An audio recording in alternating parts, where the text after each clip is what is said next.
Hey guys, welcome to Juicy Tea, where I read out the best stories on Reddit, so you don't have to. The funny, shocking, and satisfyingly juicy. Today is Antiwork Monday, with a few stories that will help you get through the week. Posted by Ilbridge3129. New boss is upset I'm resigning and relocating to a new state. She's requesting I write a manual on every step I do on my job in 2 days. How do I professionally tell her no? I've been at this new company for 4 months. I needed the job in a pinch, but the company's stuck in the dark ages and severely underpays everyone. The workload is heavy and they earned over $2 billion in profit last year, but still refuse to address the issues. I recently graduated and applied to grad school out of state. While waiting for admissions, I got an amazing job offer I couldn't pass on, and I accepted immediately. I submitted a formal resignation letter letting my boss know that this was final. She has since then requested a meeting every day to change my mind or give her more information about where I'm going, the new pay rate, and how to do my job. She cannot lose me, but can't match or beat the new offer. Ultimately, her last team walked out on her, and I know of 3 people headed out after me. We're down to the last 11 days on site, and I refuse to give her any information on my new location or anything relating to my new job. Now she insists I give her a manual on how to create our internal booklets that cover all things HR, from benefits, upcoming events, mental health, employer recognition, etc. I cannot begin to explain how I create this, edit it, and the technical aspects required in just 2 days, given her deadline. I use 4 editing softwares to achieve this, as well as create an online version in English and Spanish. After requesting a more flexible and more realistic deadline, offering a remote contract to stay part-time until a replacement can qualify into the position, or offering a freelancing rate position, how do I explain professionally that I cannot write a manual about how to use an application on a technical level? I went to school to learn how to create interactive programs and demos. She's not accounting that this is not an easily learned skill. I'm out of time as I'm wrapping up a beta testing program I built for our huge company. The testing alone will need the remaining week to hand off to IT to implement and go live. If she can't compromise, I don't know what else I can do. Is there anything I can say that will get through to her? Edit. This is a newly created position. I started from scratch, so there's no training guide to rely on if they want to use what I've set in place. She's basically asking you to summarize your entire college learning in 2 days. What's the problem, OP? How hard could that be? God, this is like when the boss in Devil Wears Prada makes insane, undoable demands, like expecting the manuscript for the new Harry Potter. I'll be so disappointed if you fail me. Maybe you should give her a college application and say, here's the manual on how to do what I do. You're leaving. You already have a new job. Why bother? Do they really deserve it? Down in the comments, Choose a Username says, guys, when you're leaving a job, you have infinite leverage depending on how necessary you were. Don't be shy. Update. Thank you to those who made me laugh and offered some genuinely hilarious takes. I see I'm not the only one out here dealing with a bad boss. Once I clocked in, I decided to type up a contract and present it to her. I was ready to do so when I was handed a giant stack of projects and was told to pitch in. I politely refused and went back to wrapping everything up. I was then out of the office dealing with IT issues for our program betting testing when I looked up and saw my boss staring at me through the office glass. I excused myself and went into the hallway. She was pissed and asked to talk with me. I rescheduled with IT and left to her office.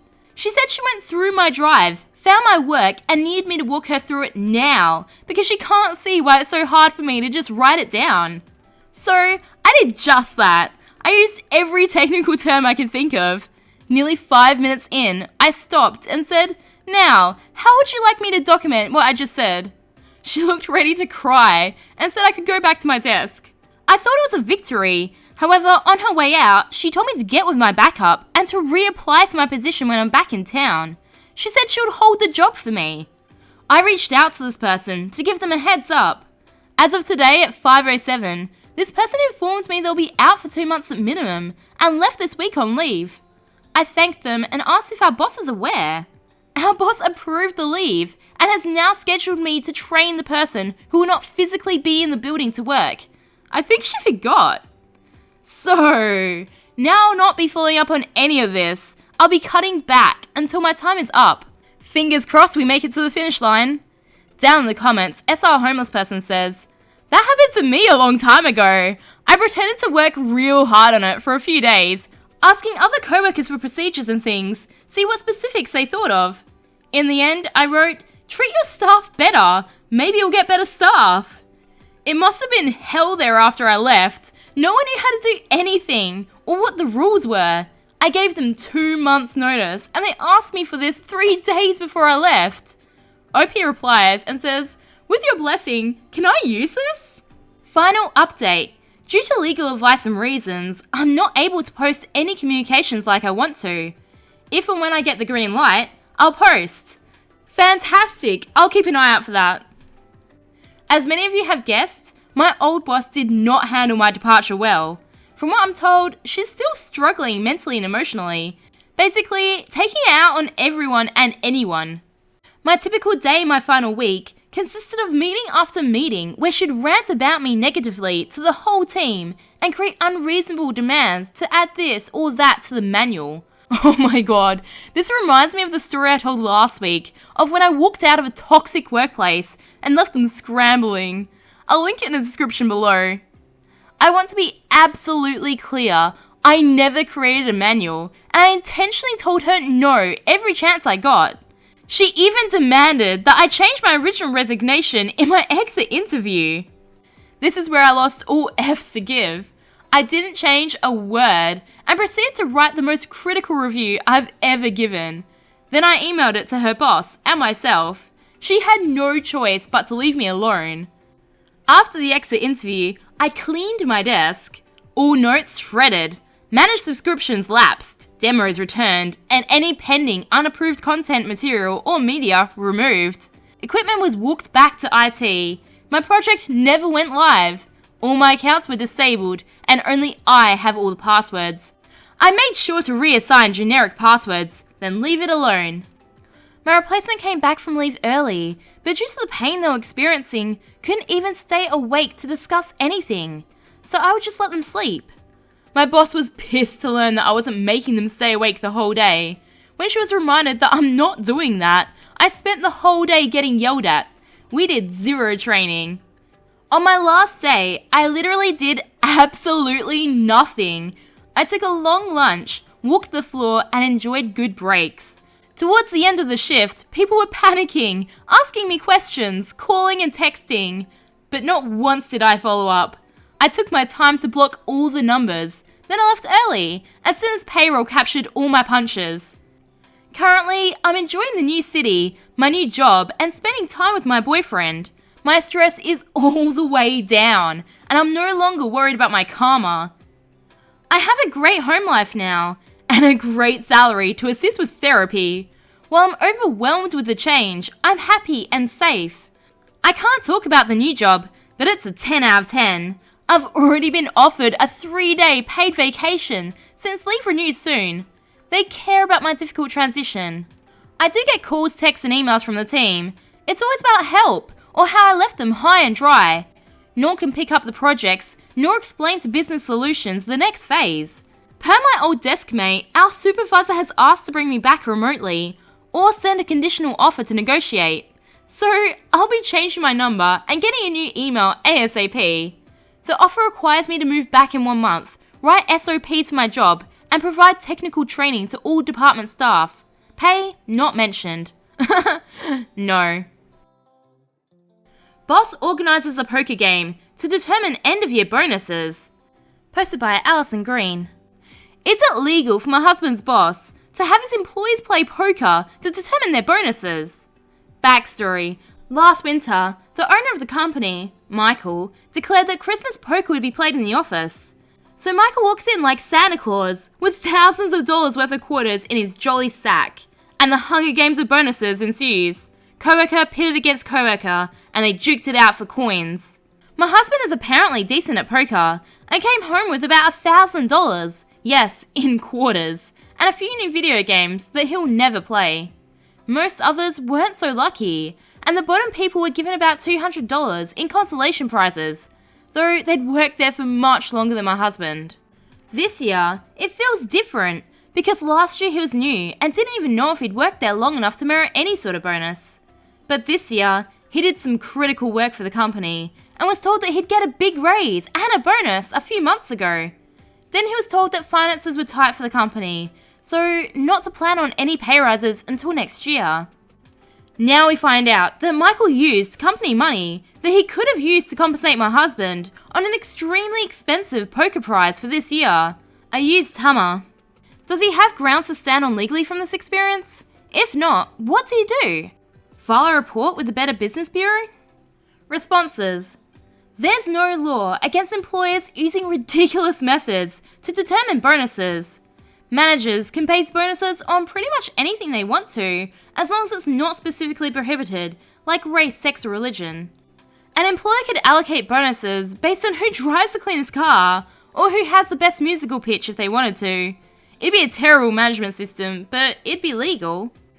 The only legal issue would be if the poker game doesn't comply with your local gambling laws. I'd look at what the rest of your husband's experience has been with this employer. I'm betting it hasn't been great, since this is the action of a manager who thinks it's okay to play games, literal games, with people's compensation. Who tells people to expect big pay rises and bonuses that then don't materialise, and who, while finances are allegedly tight, spends large sums of money on a Hummer instead of paying people what he promised them. That suggests there's plenty in this work environment that's problematic, beyond Hummergate, and that poker game is just a symptom of the larger problem. It's a pretty good job market out there right now, just saying. Update. I wanted to know if it was legal, or if my husband had any recourse. The advice was helpful, though it was disappointing that we're quite limited in what we can do. Regardless, the story that shook down is moderately fun to tell. Spoiler, my husband quit. I wrote the post while my husband was hard at work gambling, so there wasn't much we could do then. He came home with a $25 gift card. The boss's number 2 talked him out of buying the used Hummer. Everyone let out a sigh of relief, which resulted in the boss being prickly all evening about his employees not appreciating such a great opportunity that they missed out on. My husband saw that as the nail in the coffin of many other issues, like the poor compensation, and started to job search. We thought that was the end of the Christmas bonus sequel, but with a new sunrise brought a new great idea. The boss decided that it was so much fun that they should do it again, in a month. At that point, we began studying the comments that people left on the poker post. A few people suggested that my husband start using his work time to study poker. It was tempting, but my husband was responsible for upcoming deadlines and couldn't swing it without leaving the company in the lurch, and he still needed the job, at least for the time being. Another group of commenters mentioned looking at whether there were any accommodations for religious people. For example, Mormons don't believe in gambling. We know this because my husband and I are in the process of leaving the Mormon church. We were tempted to play the religion card because the boss thought my spouse was still Mormon, but the boss actually had access to check and influence the status of my husband if anything seemed off because of his leadership position.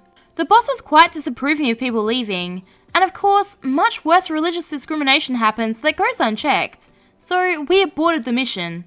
My husband decided the night of gambling part 3 that he just wasn't going. The boss was very upset and tried to make my husband feel bad by sending videos of matchbox races for money. The regret we must have felt. The cherry on top, my husband had started interviewing and accepted a new job before the 3rd gambling night. The job didn't start for another 10 months, big for accounting, and my husband appropriately waited until the final 2 weeks of work to give his notice. It was glorious. The boss freaked out. He sent via text, "Name your number, we'll pay you whatever you want." My husband politely declined. The boss then repeatedly called and asked him if it was a bad boss, and said he just felt so insecure with my husband leaving. My husband had been working max of 10 hours a week for the past year to finish his work, left ample documentation, and still, his boss did not know how to hire someone to fill out this particular simple tax form. It was a moment of sweet comeuppance. Remember, they need you more than you need them. I post new content every day, so subscribe for more juicy tea.